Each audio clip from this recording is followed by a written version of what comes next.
Please tell me one actual heretic, gospel false commandment Christian, or total teaching liar, of Christ. complete fraud. Please tell me one actual gospel. Please tell us all and the viewers watching one actual gospel commandment or teaching of Christ that the MAGA movement fights for.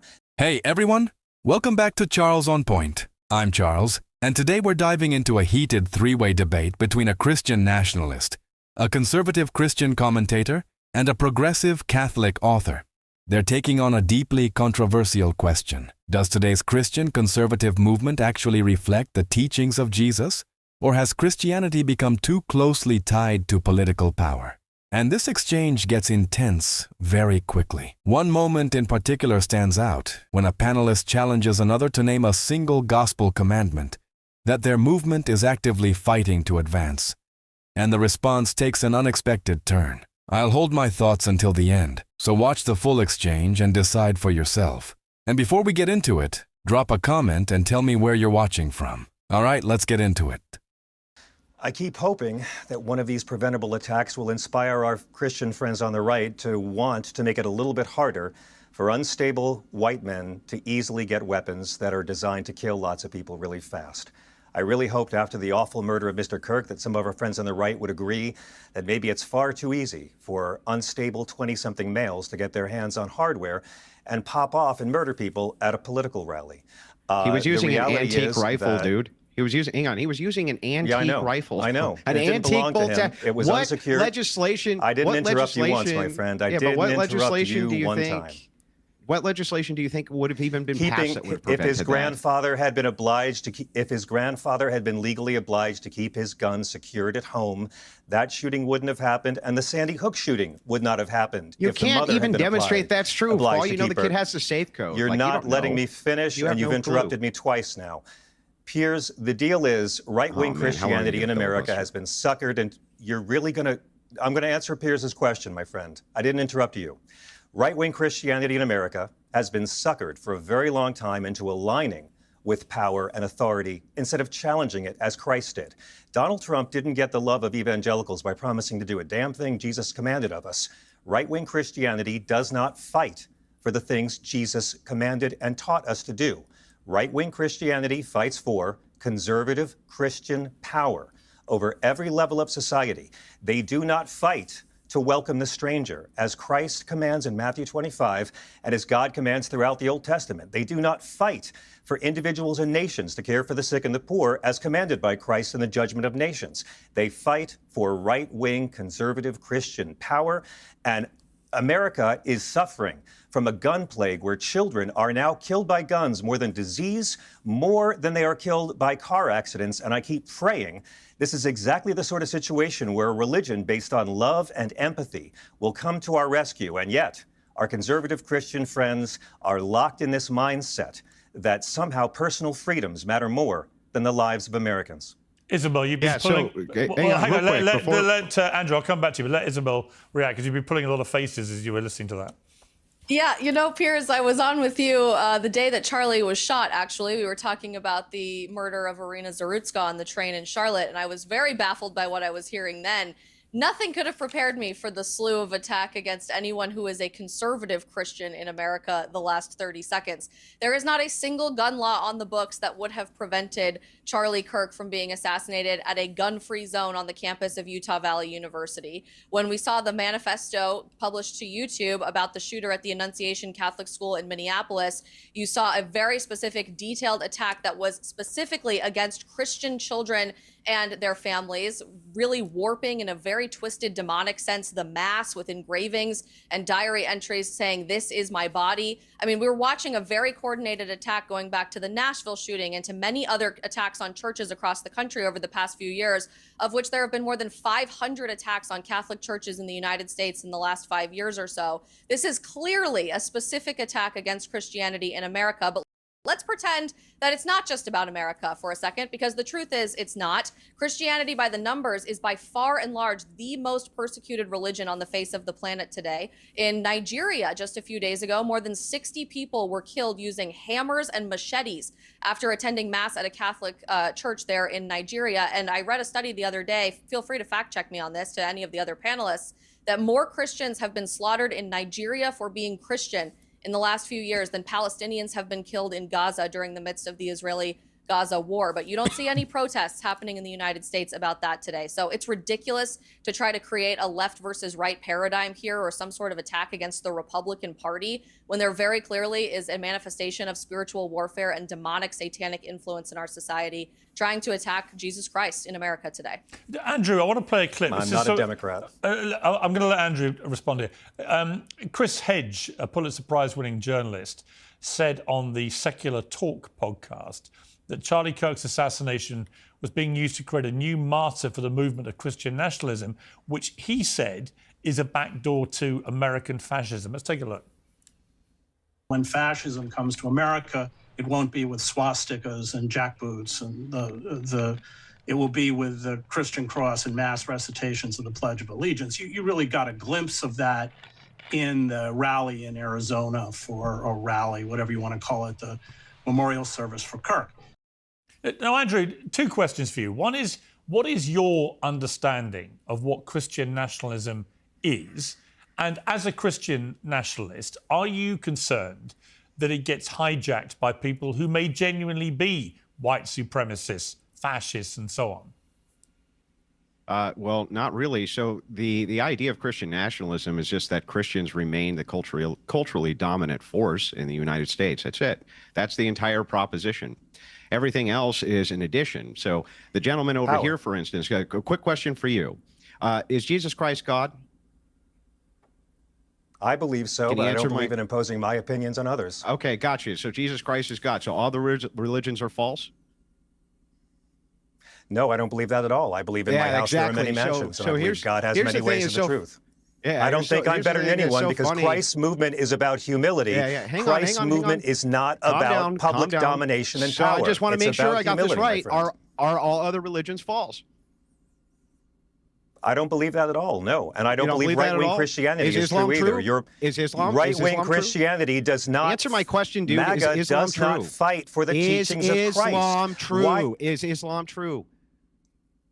Islam believes in the same God as Christians. Do you believe we should welcome the stranger as God and Christ command, or do you believe in Donald Trump? Wait, they believe Jesus Christ is God? It's not my religion. They believe Christ is a prophet. So then it's the Virgin false. Mary is mentioned more in the Holy Quran than she's mentioned in the Bible. I'm going to walk you through the logic here. If Jesus Christ is God, what are the Christ teachings that Trump fights for, my friend? Then it is the case. What are the gospel teachings your movement fights for? Your movement uses Christ as a prop, and you legislate against his commands. Stop filibustering. Dude, you interrupted so I can answer me. Your question. So I was in the middle of it. I asked you a single question and was getting to the follow-up, and you go on these long diatribes. You asked two questions. Listen to what I'm saying. You asked two questions, my friend. Logically, if it's the case that Jesus Christ is God, and that is true, then Islam has to be false, and you have to proclaim that that is the case as a follower of Christ. Yes, too bad the founding fathers didn't have that system in our country. Well, the thing that's so funny is that you say that you're a progressive Catholic. You're worried about Christians in power. You say that Christians are out here. Oh, Andrew, Christians are out here. They should be looking at these other immigrants as religious refugees. That's what you said, your own words. They're actually Christian refugees. At our border, they are Christian refugees that y'all have been socialized to call illegals. Then how come you lobbied for Kamala Harris, raised money for the Harris campaigns, a Democrat operative, when she said that she wanted staunch border policies? She literally went to Guatemala and said, "You're not allowed to come. Do not come." I know she did. I'm not a Democrat, my friend. I'm not a Democrat. Her policies cause less harm than Trump's.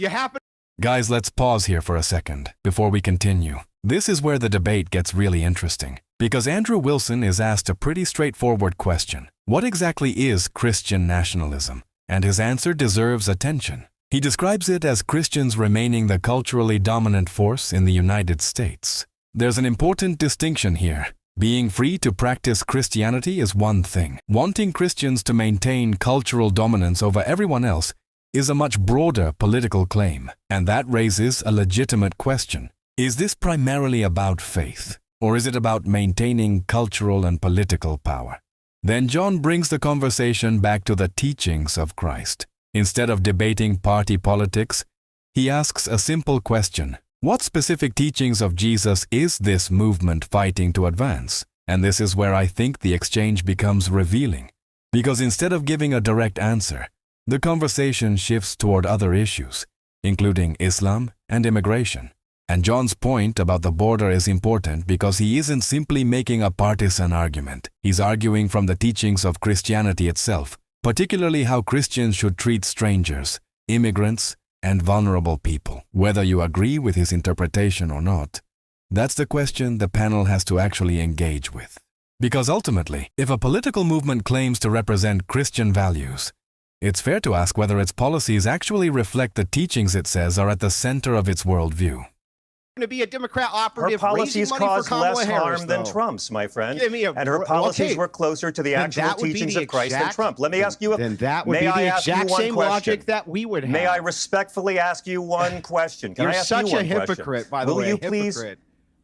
May I please Total ask you one hypocrite. question now that you've asked me Yeah, so go ahead. many, and now that you've called me names? Dude, hit the other cheek. I can take it. Call me more names. I want to ask you something. Please tell me Okay, one actual heretic, gospel false commandment Christian, or total teaching liar, of Christ. complete fraud. I'll tell you Please all tell those me names. one actual gospel.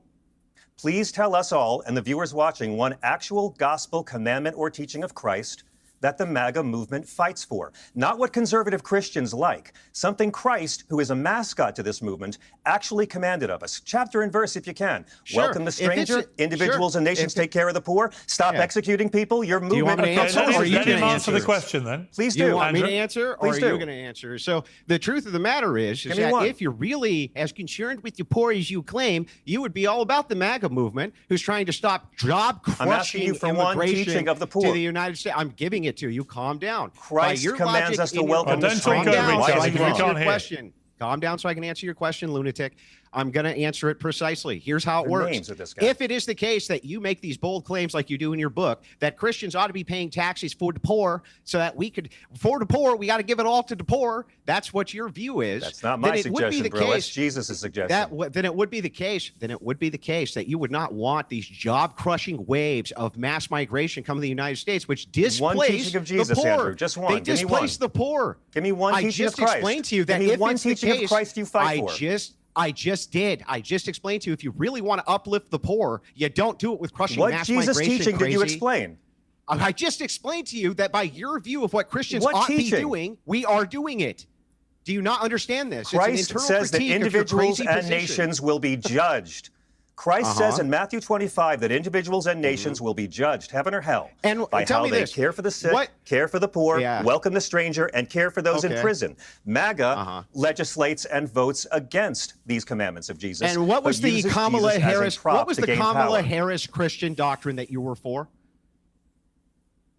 Kamala Harris is closer by light years to the teachings of Christ than What? the Republican What? Party, but I don't consider Tell the me Democrats what? to be. Tell I'm not me a what? Democrat. Where Yeah, you This is where the debate finally comes down to the one question that matters. What does the movement actually stand for? John doesn't ask Andrew to explain Republican economics or defend immigration policy. He asks him for one specific teaching of Christ that the MAGA movement actively fights for. Just one. And instead of answering with a gospel commandment, Andrew immediately shifts into an argument about immigration, jobs, and the economy. And that distinction is important. You can argue about whether immigration helps or hurts American workers. You can argue about border security. You can argue about taxes, welfare, guns, or virtually any other political issue. But those arguments don't automatically answer a theological question. If you're claiming that your political movement is rooted in Christianity, then eventually someone is going to ask you to connect the politics to the teachings of Christ. John's answer is straightforward. Welcome the stranger. Care for the poor, care for the sick, and show compassion to those in need. Those aren't modern political slogans. They're themes that appear throughout Christian scripture. The real debate, then, is not whether Christians are allowed to have political opinions. Of course they are. The question is whether those political priorities actually reflect the values they claim to represent. And notice what happens when the question gets uncomfortable. The conversation quickly turns into accusations of hypocrisy, immigration, Kamala Harris, Democrats, and Islam. Suddenly we're talking about everything except the original question. That's why this exchange is so revealing. Sometimes the most important part of a debate isn't the answer someone gives you. It's the question they repeatedly refuse to answer. At the same time, this doesn't mean every conservative Christian is hypocritical. or that every MAGA voter rejects the teachings of Jesus. That's far too broad a conclusion. What John is challenging is a specific political movement's claim to represent Christian values. And if that movement wants to make Christianity central to its political identity, it's fair to ask whether its policies actually line up with the teachings of the person at the center of that faith. So I'll leave this one with you. If a political movement openly identifies itself with Christianity, should it have to demonstrate how its policies reflect the teachings of Christ? Let me know what you think in the comments. And if you enjoyed the breakdown, like the video, subscribe to Charles on Point, and I'll see you in the next one.